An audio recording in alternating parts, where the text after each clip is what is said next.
पुंडलीकवरदा हरिविठ्ठल श्री ज्ञानदेव तुकाराम सद्गुरु समर्थ त्र्यंबकानंद महाराज की जय।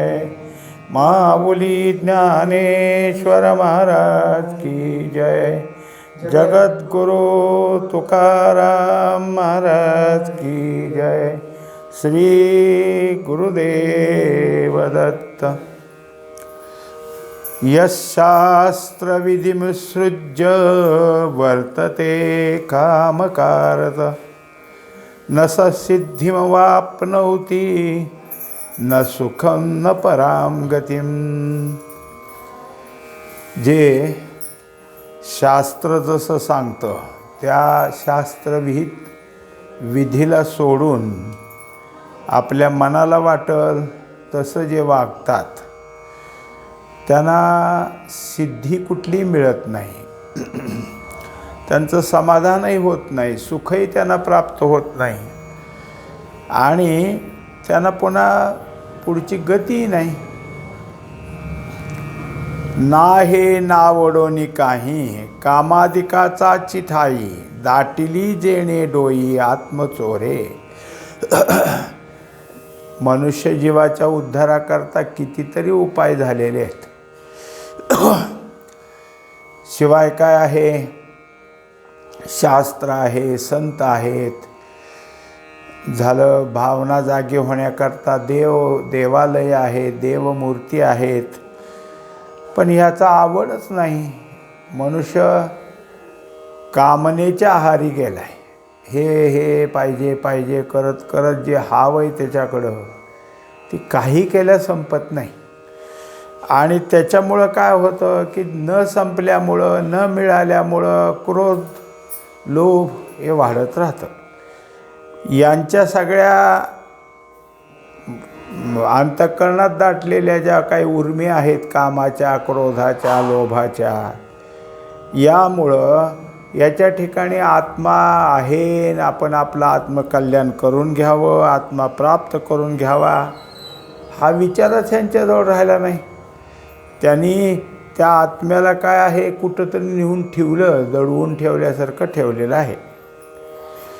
जो जगी समान सकृपू हिताहित दाविदा दीपू तो अमान्य केला बापू वेदू जेणे। आता सगळ्यात महत्त्वाची गोष्ट आहे की दिवा जो असतो तो घरात समानतेनं वागतो, त्याच्या ठिकाणी काय हित अहित काय हे तुम्हाला फार समजून सांगत नाही। तुमचं जे काय असेल ते बघा, करत राहा, प्रकाश देणं हे त्याचं काम आहे। पण तसा वेद नाही ना, वेदही प्रकाशच देतो, ज्ञानरूप प्रकाश देतो, पण कशाला हित म्हणावं कशाला अहित म्हणावं हे सगळं सांगत असतो। आता मुळात काय आहे की हिताहित सांगणारे आपल्याकडं जर कोण असेल तर वडील असतात। वडील नेहमी मुलाचं हितच शोधत असतात, हित त्याचं जे आहे ते करायचं म्हणून तर सगळा संसार व्याप वाढवून त्याच्यासाठी सगळं तयार करून ठेवलं जातं। आणि त्याचबरोबर जसं लौकिकाच्या हिताबरोबर पारलौकिक हितही वडील शोधतात। हे जसं आहे तसा हा वेद आमचा काय आहे बापच आहे। वेदाने सुद्धा आम्हाला सगळ्या प्रकारचे जे काय असेल ते हित कशाला म्हणावं अहित कशाला म्हणावं हे सांगितलं। हितासाठी धर्म काय, भक्ती काय, ज्ञान काय, कर्म कोणते आहेत, झालं कशाचं वैराग्य करावं हे सगळं वेदाने शिकवले। आणि या सगळ्या गोष्टी जर आमच्या ठिकाणी असल्या तर आमचं कल्याण होईल। हे सगळं वेद आमच्याकडं पुत्रवात्सल्याने पाहतो।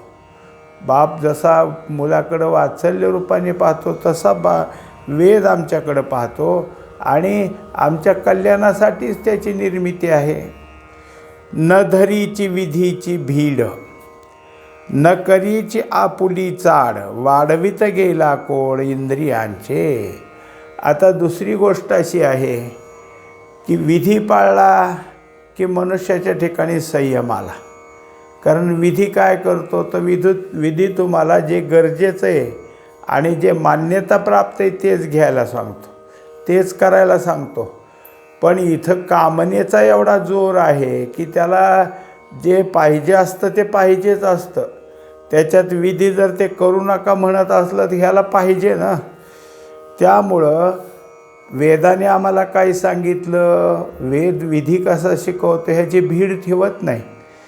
वेदाचं काय आहे की त्यांनी दुर्लक्ष केलं आणि आपल्या ठिकाणी वास्तविक पाहता आपल्या उद्धाराची चाड असली पाहिजे.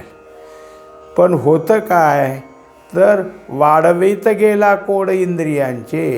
इंद्रिय जसं म्हणतात तसं इंद्रियांचे लाड पुरवतो. कित्येक वेळा मनुष्याला एखादी गोष्ट आपल्याला सोसत नाही कळतं, पण त्या इंद्रियांचा मोह असा असतो की एवढं तेवढं खाल्लं म्हणून काय होतं आहे असं म्हणून सुरुवात करतो आणि पुन्हा आणखीन काय आहे त्रासा इतकंच खातो. हे सगळं कशाला तर इंद्रियांच्या ठिकाणी विषयाची जी ओढ आहे ती आपल्याला शांत बसू देत नाही. जर विधी पाळली गेली तर जसा एखादा कामाचा बैल, त्याला इकडे तिकडे जायचं म्हणलं तर व्यसन असते. व्यसन ओढून धरली की तो उभा राहतो म्हणा किंवा या बाजूला त्या बाजूला वळतो. जसा घोड्याला लगाम असतो, मग डावीकडं का उजवीकडं ह्या घोड्याला दिशा दाखवली जाते आणि घोडा तसा वळतो. तसं शास्त्र म्हणजे एक व्यसनच आहे. तुम्हाला स्वैराचारानं वाटेल तिकडं तोंड होईल तिकडं पळायचं नाही, तर सरळ रेषेतच जायचं. जर लगाम नसता आणि तुम्ही त्या घोड्यावर बसला तर घोडा जाईल तिकडं जावं लागेल, पण लगाम असलं तर तुम्हाला कुठं जायचं आहे ते तर घोड्याला नेता येईल. तसं शास्त्राच्या विधीप्रमाणे जर आपण चालू तर आपल्याला जायचं आहे तिकडंच जाता येईल. आणि जायची गरज मनुष्याला तीच आहे. तो जर काही असला तर हाची परमार्थ नरतनुकार्य यावनी उपाय अन्य नाही दुजा नाही, हेच एक त्या नरदेहाचं खरं कर्तव्य आहे. पण कर्तव्य भावना जर जागी असेल तर विधीचे आपल्याला गरज पडते. पण विधीचं भयच पाळत नाही म्हणून त्याला भीड म्हटलं. भीड म्हणजे काय आहे की काय करायला आपल्याला काय होतं आहे त्याचं असं समजून काय आहे की जसं एखादा मुलगा आहे आणि वडिलाचा धाक आहे, पण त्याला जर वाटलं असं तसंच वागायचं तर म्हणतो काय मारतील ह्याशिवाय काय, खायचे 2 रट्टे, पण आपल्याला पाहिजे तेच करायचं. म्हणजे तो भीड ठेवत नाही आणि मग आपल्याला जे काय आहे ते करायचं जातं विसरून आणि इंद्रिये काय म्हणतात त्या इंद्रियाचेच लाड पुरवले जातात. काम क्रोध लोभाची कास न सोडीचे पाळिली भाष, स्वैराचाराचे असोस वळघला रान. आता काय आहे कशी गंमत आहे पहा की शास्त्राने सांगितलं, वडीलधाऱ्याने सांगितलं, संत महात्म्याने सांगितलं की अरे ह्या काम क्रोध लोभ ह्याचा त्याग कर, हे नको, हे तुझ्या नाशाला कारण आहेत. नाही म्हणलं मी त्यांना वचन दिले मी तुम्हाला सोडणार नाही, मी तुमचा सांभाळ करीन.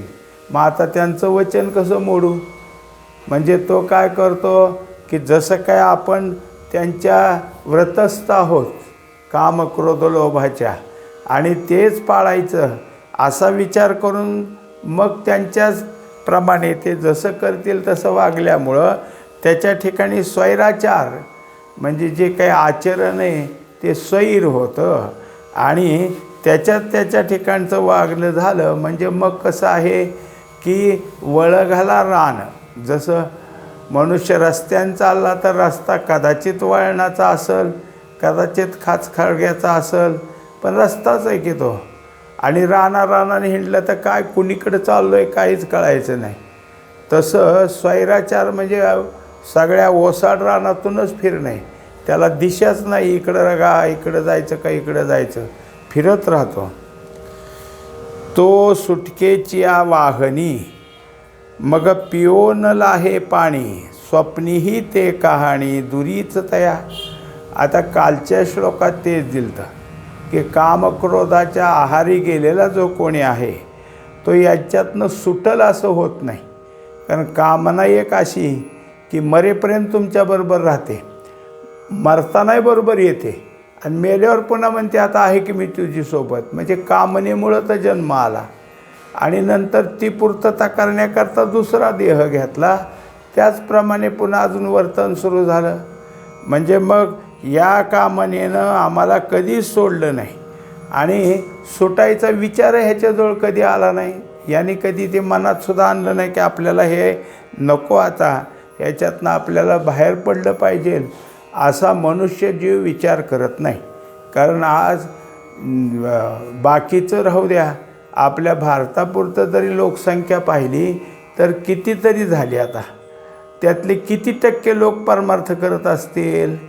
त्यातली त्यात परमार्थ म्हणून नुसतं तीर्थयात्रा केल्या किंवा आणखीन काही केलं वरवरचं तेही नाही. पण आत्मविचार करणारे, विवेकाला धरून वागणारे, त्याच्याकरता आणि आपली भेट कधी होती याचा विचार करणारे, तसा अभ्यास करणारे तर फारच थोडे. म्हणून ह्या सगळ्यामागं जास्त काय असेल तर तिकडंच जाणार आहेत आणि यांच्या विचारात कधीच ह्यातनं सुटावं असं काही नाही. ते सगळं जर काही असेल तर दूरच. मग आता यातनं सुटावं लागतं. सुटण्याचा उपाय काय आहे शोधावा. हे यांच्या स्वप्नातसुद्धा यायचं नाही. जागृती काय असतं, जागृतीत जे भोगतो ते स्वप्नात कुठंतरी येत असतं. अगदी कधीच काही मना ध्यानात नाही स्वप्नात आलं असं होतच नाही. तुमच्या ठिकाणी जे काही तुम्ही बाहेरचं जग पाहता ते स्वप्नात, नवं कुठलं काही निर्माण होतच नाही. आणि परत्रत्व जाये हे कीरतया आहे, परी ऐहिकही न लाहे भोग भोगू. आता पहा, म्हणजे किती ह्याचं सगळं काय आहे चुकत गेलेलं आहे.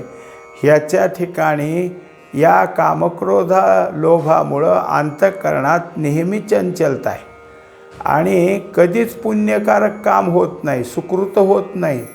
कधी त्याच्या ठिकाणी काहीच गोष्ट न झाल्यामुळं सतत मलदोष आहे आणि त्यामुळं याला आपल्याला काहीतरी प्राप्त करून घ्यावं, मग ऊर्ध्वगतीला जावं हा विचारच कुठे. म्हणजेच त्याला आता परलोक तर नाहीच नाही. परलोकाकडे जायचं त्याने काही केलंच नाही तर जाईल कसा. बरं, इथलं तरी सुख भोगतोय का? इथलंही नाही. कारण जे काही असतं ते या कामनेच्या आहारी जाऊन जे भोगायचेत. म्हणजे काय असतं, सहज आहे की जे सहजासहजीन सोपं सुख मिळतं ना ते फार थोडं असतं, लगेच संपून जातं. 8 तासाने कष्टाने मिळवलेलं सुख टिकून असतं ते. आणि ह्यांना सहजासहजी मिळवायचं असल्यामुळं ऐहिक सुखसुद्धा नाही. ऐहिक सुखातसुद्धा काय आहे त्याच्या ठिकाणी असाच आहे. एखाद्या माणसाने काहीतरी केलं आणि मग शिक्षेच्या वेळेस पोलीस म्हणले अरे कशाला तसं केलं, काय म्हणलं, माझं एक मन म्हणत होतं करू नको, पण दुसऱ्या मनाने मला नेहलंच तिकडं. याचा अर्थ काय आहे, तो मोहाच्या मागे गेला. विवेक त्याच्याजवळ आला असेल, तो म्हणत होता हे करू नको, पण मोह त्याला अधिक होतो आणि त्यामुळं इथलंही नाही. मग जे काही भोगायचं होतं ते बंद पडलं आणि मग बंधनात जाऊन पडला. म्हणजेच परत्रही नाही आणि ऐहिकही नाही. तरी माशा लागी भुलला, ब्राह्मण पान बुडारे घाला, की तेतही पावला नास्तिक वादू. आता जर काही असेल तर काही उदाहरण दिलेलं आहे की मनुष्याच्या ठिकाणी एकदा कामना जागी झाली म्हणजे मग विधी पाळत नाही हे आपण पाहिलंच.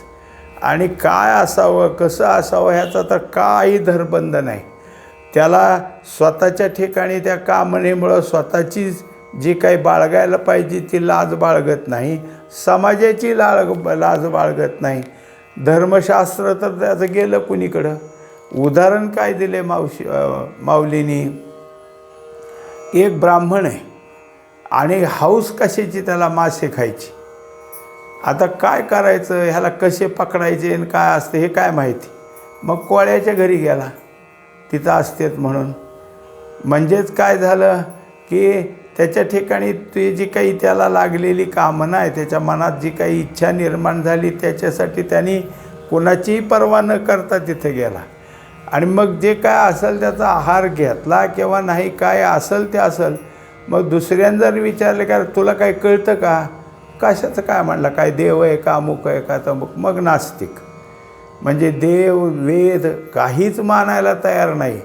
हे नास्तिक पण त्याच्याजवळ आलं. त्याला जर देवाचं भय असतं, त्याला जर शास्त्राचं भय असतं तर हे करावंच वाटलं नसतं.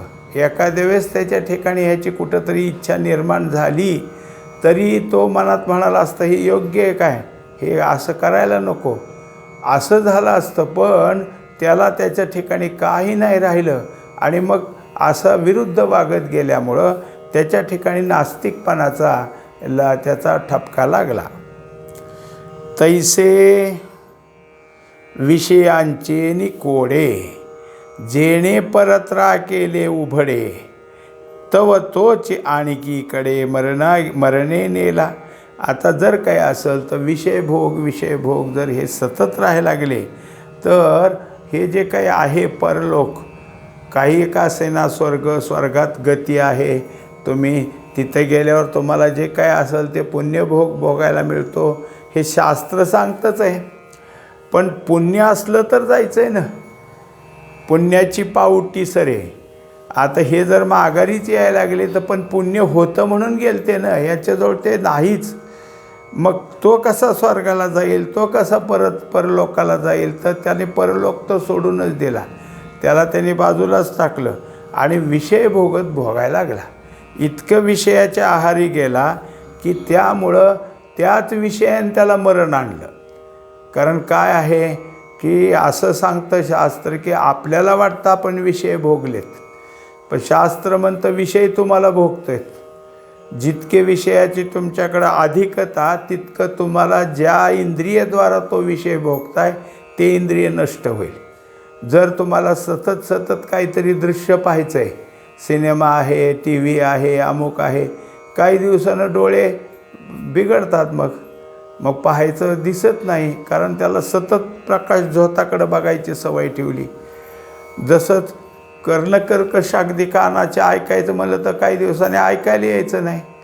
काही पण खायचं म्हणलं तर पचन नीट व्हायचं नाही. हे सगळ्या जितका तुमचा विषय अधिक तितकं तुमचं इंद्रिय निकृष्ट होऊन जातं आणि शेवटी मरण येतं.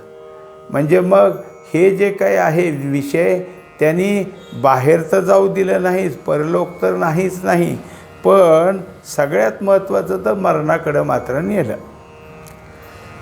एवं परत्र ना स्वर्गू ना अहिकही विषय भोगू, तेथ केवता प्रसंगू मोक्षाचा तो. मग आता या असलेल्या मनुष्याला जर परलोकात जायचं, स्वर्गलोकात जायचं, याचं त्याने काही केलेलं नाही. कोणत्या प्रकारचं पुण्यसंचय नाही. यज्ञ, दान, तप ही पुण्याची काय केली त्यांनी साधनं सांगितली आहेत. म्हणजे हे यांनी तुम्हाला पुण्य होतं आणि स्वर्गात जाता येतं. ह्यातलं काहीच नाही ना.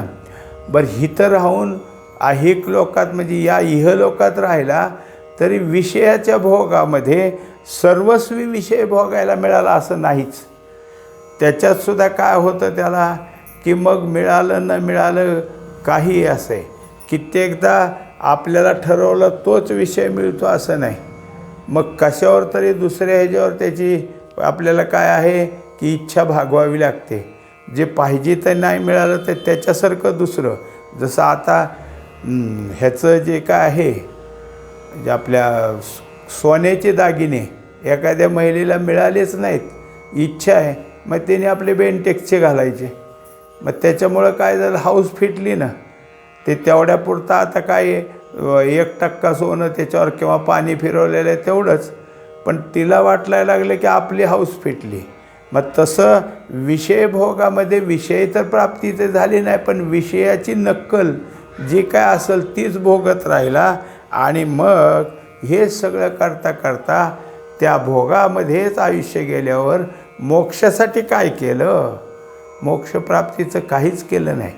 म्हणून मिळालेला नरदेह मोक्षाकडे जाण्याकरता मिळाला, पण वाया घालवला. म्हणून कामाचे नि बळे जो विषय सेवू पाहे सळे, तया विषयो ना स्वर्गू मिळे ना उद्धर येतो. तेव्हा या सगळ्या कामना आमच्याजवळ इतक्या आहेत की त्यामुळं अंतःकरण क्षणभरसुद्धा शांत नाही, सतत चंचल आहे. कामनेमुळं सतत आहे. कामना ही कधी न थांबणारीच आहे. आणि त्यात सगळं जरी झालं तरी विषय भोगत असताना प्रत्येक विषयाच्या ठिकाणी काय होतं की पुढचं त्याच्याबद्दल, कारण जे मिळालं त्याचं स्मरण ठेवलं असंच पुन्हा मिळवायचं म्हणून, आणि मग पुन्हा आणखीन तेच. मनुष्य उपभोग घेतो काही वेळच, 15 मिनटं, फार झालं तर अर्धा तास, पण त्याचा विचार करतो अखंड. तो सतत त्याच विचारात असतो. मग त्याला त्याच्या विषयाने इतकं गुंतवलेलं आहे, त्या विषय भोगाकडं, त्या विषयाच्या विचाराकडं गुंतत कधी व्हायचा त्याचा उद्धार? कारण त्या विषयानं त्याला इहलोकातलंही परिपूर्ण मिळालं नाही, स्वर्गातही जाता आलं नाही, आणि मग उद्धाराची तर त्यांनी कोणतीही तयारी केली नाही. तस्मात् शास्त्रं प्रमाणं ते कार्यव्यवस्थितौ ज्ञात्वा शास्त्रविधानोक्तं कर्म कर्तुमिहार्हसि. हा या अध्यायातला आता शेवटचा श्लोक, 24वा उपसंहाराचा श्लोक आहे. याच्यात मात्र खऱ्या अर्थानं आपलं मनुष्य जीवन कसं चाललं पाहिजे, मनुष्य जीवनाला संयम ठेवण्याकरता शास्त्रविधी महत्त्वाचे आहे. आणि त्या विधीला धरून जो चालतो त्याच्या दृष्टीने काय आहे की मग मात्र त्याला जे काही उद्धाराची गरज आहे ती सहजासहजी प्राप्त होते. या कारणे पै बापा जया आथी आपुली कृपा जेणे तेणे वेदाची निरोपा आनन कीजे.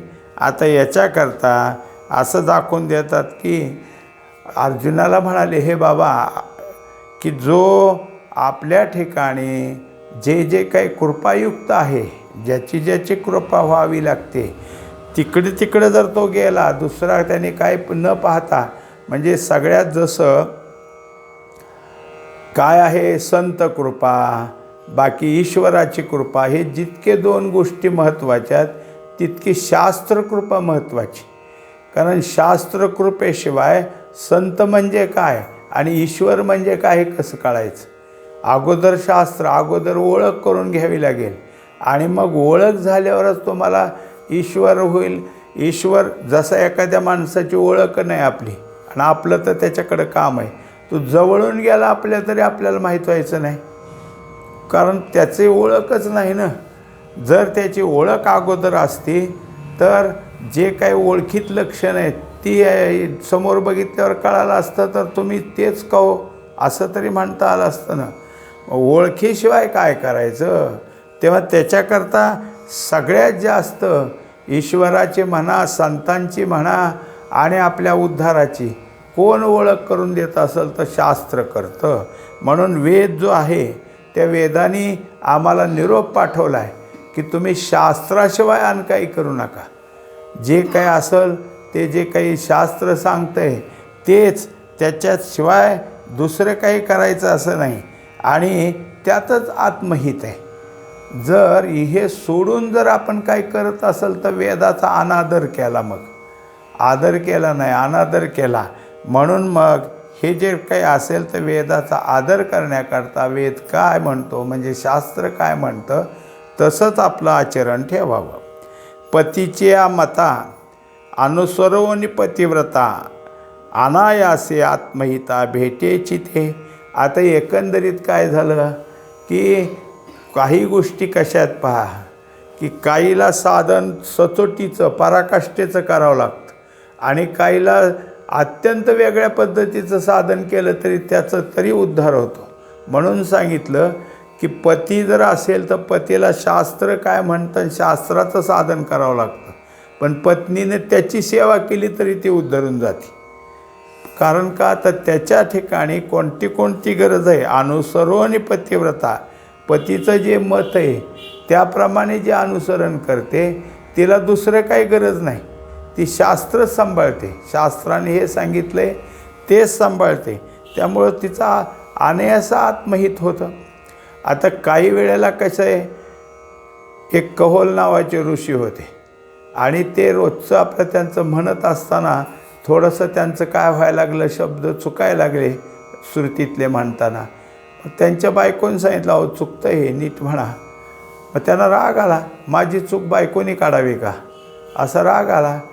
मग ते आपले म्हणले, तुला काय कळतं आहे, गप्प बैस. परत चुकीचं म्हणल्यावर तसं नका करू, हे चुकलं तुमचं. आता तिसऱ्यांदाही तसं म्हणल्यावर मग मात्र त्यांना राग आला, तू का मला सांगते, तुला काय कळतं का. पत्नीनं पतीला जर असं सांगत राहिली चुकलं चुकलं, तर तू काय केलं, पतीचा अपमान केला, अनादर केला, तुला नरकात जावं लागेल ना. ते म्हणले, हे बघा, तुमचं चुकल्यावर तुम्ही नरकात जाल, ते काढण्याकरता मी नरकात जाईन, पण तुमची चूक झाल्याने तुम्हाला काय होईल, अन्य मार्ग नको, योग्य मार्गाने जाण्याकरता म्हणून चूक सांगते.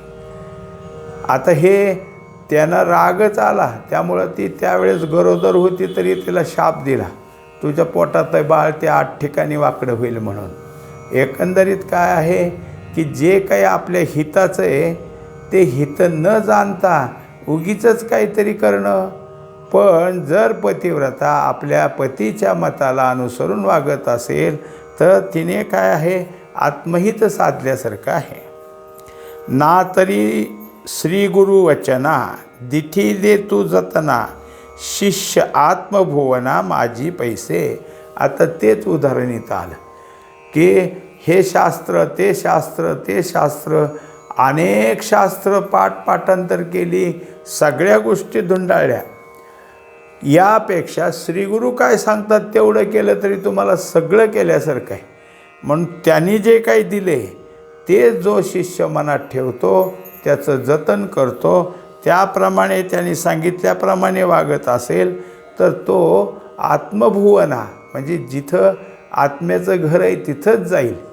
कारण त्यांनी गुरुनी सांगितलं, श्रीगुरू म्हणजे श्रीगुरूच्या पोटात शास्त्रही आहे आणि आत्मकृपाही आहे, दोन्ही आहे.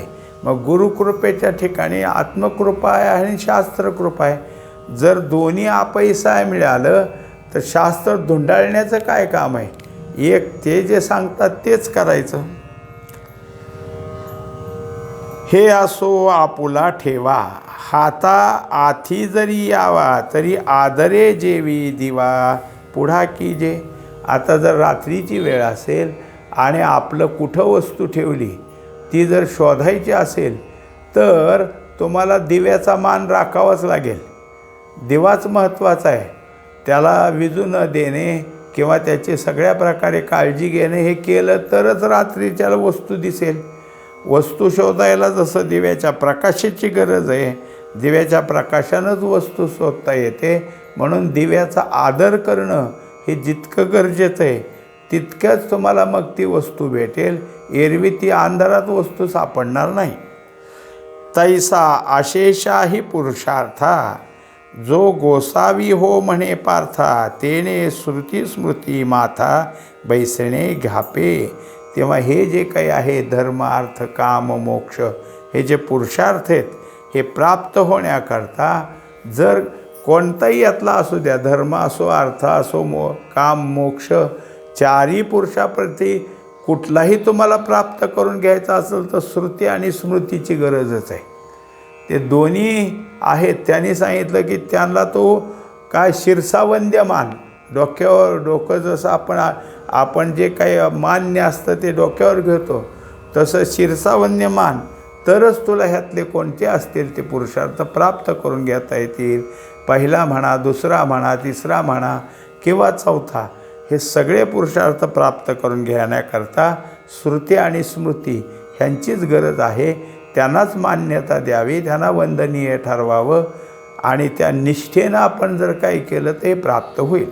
पुंडलिक वरदा हरी विठ्ठल, श्री ज्ञानदेव तुकाराम, सद्गुरु समर्थ त्र्यंबकानंद महाराज की जय, माऊली ज्ञानेश्वर महाराज की जय, जगद्गुरु तुकाराम महाराज की जय, श्री गुरुदेव दत्त.